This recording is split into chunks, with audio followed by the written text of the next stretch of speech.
दोस्तों, हम सब ने रामायण देखी है और हम सब ये भी जानते हैं कि श्री राम कितने पराक्रमी और तेजस्वी थे। परंतु क्या आप जानते हैं कि श्री राम और रावण का युद्ध कितने दिनों तक चला? तो दोस्तों, वाल्मीकि रामायण के अनुसार श्री राम और रावण का युद्ध 84 दिनों तक चला था। श्री राम को 84 दिन लग गए थे रावण को मारने में। ये सुन के क्या आपके मन में भी ये सवाल आता है कि राम जी तो बहुत बड़े योद्धा थे, भगवान थे, तो उन्हें रावण को मारने में इतना समय क्यों लग गया? उनको इतना समय इसलिए लगा क्योंकि रावण भी कम पराक्रमी नहीं था, वो भी बहुत बड़ा विद्वान था, शस्त्र ज्ञाता था। उसको मारना इतना आसान नहीं था।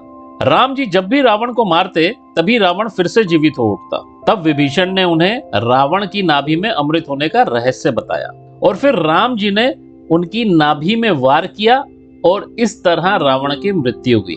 तभी से विभीषण को घर का बेदी लंका ढाए भी बोला जाता है। परंतु दोस्तों, अब सवाल ये उठता है कि रावण की नाभि में अमृत आया कहां से? अगर उनके पास अमृत था तो उन्होंने भी देवताओं की तरह अमृत को पिया क्यों नहीं, अपनी नाभि में क्यों रखा? चलिए आपको इसकी कहानी बताते हैं।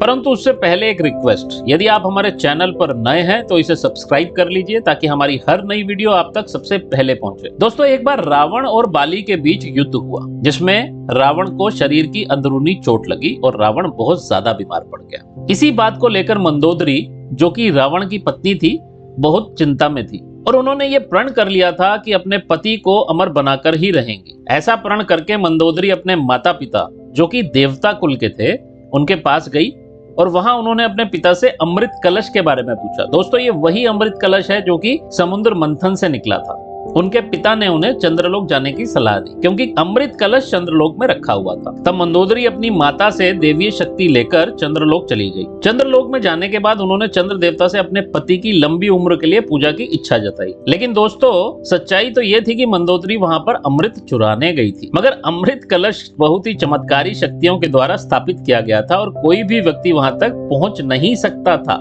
ना ही पृथ्वी मार्ग से और ना ही आकाश मार्ग से। अगर कोई भी व्यक्ति अमृत कलश के पास जाने की कोशिश करता तो उसकी मृत्यु निश्चित थी क्योंकि उसके चारों ओर तो शक्तियां थी। इसीलिए किसी भी मनुष्य के लिए अमृत कलश को चुराना साधारण बात नहीं थी। चंद्रलोक में एक नियम था दोस्तों। चंद्रदेव साल में एक बार अश्विन मास की पूर्णिमा यानी शरद पूर्णिमा के दिन अमृत कलश को वहां से निकालते थे और धरती वासियों के कल्याण के लिए कुछ बूंदें धरती पर गिराते थे। ये हर बार होता था। और इस बार हुआ क्या, जिस दिन मंदोदरी गई उसके 2 दिन बाद ही शरद पूर्णिमा और इसीलिए मंदोदरी को कलश चुराने का अच्छा मौका मिल गया था। जैसे ही चंद्रदेव ने पूर्णिमा की रात्रि को वहां से अमृत निकाला तभी मंदोदरी मौका पाकर अमृत कलश को लेकर वहां से भाग गई। सभी देवताओं को जब इस बात का पता चल गया तो वो मंदोदरी के पीछे भागने लगे और ये देखकर मंदोदरी बहुत ज्यादा घबरा गई और उन्होंने अमृत कलश को चंद्रलोक की एक खिड़की में छोड़ दिया। लेकिन उसमें से अमृत की कुछ बूंदें अपनी अंगूठी में छुपाकर भर ली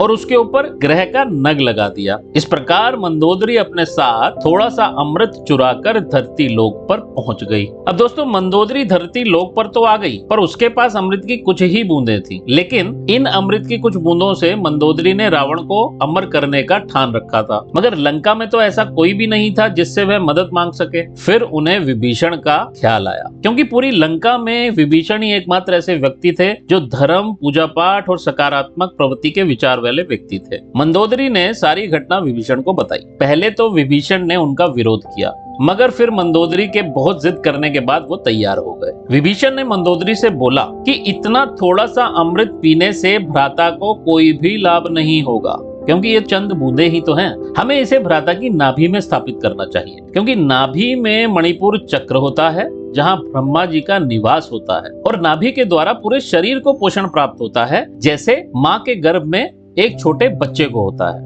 इसीलिए रावण को अमर करने के लिए विभीषण ने उनकी नाभि को चुना और उनकी नाभि में ही अमृत को स्थापित कर दिया। तो ये थी कहानी दोस्तों, रावण की नाभि में अमृत कहां से आया। तो दोस्तों, कैसी लगी आपको ये वीडियो कमेंट करके जरूर बताइएगा और हाँ, ऐसी ही रोचक जानकारियों के लिए हमारे चैनल को सब्सक्राइब करना मत भूलिएगा। वीडियो को अंत तक देखने के लिए आपका बहुत धन्यवाद।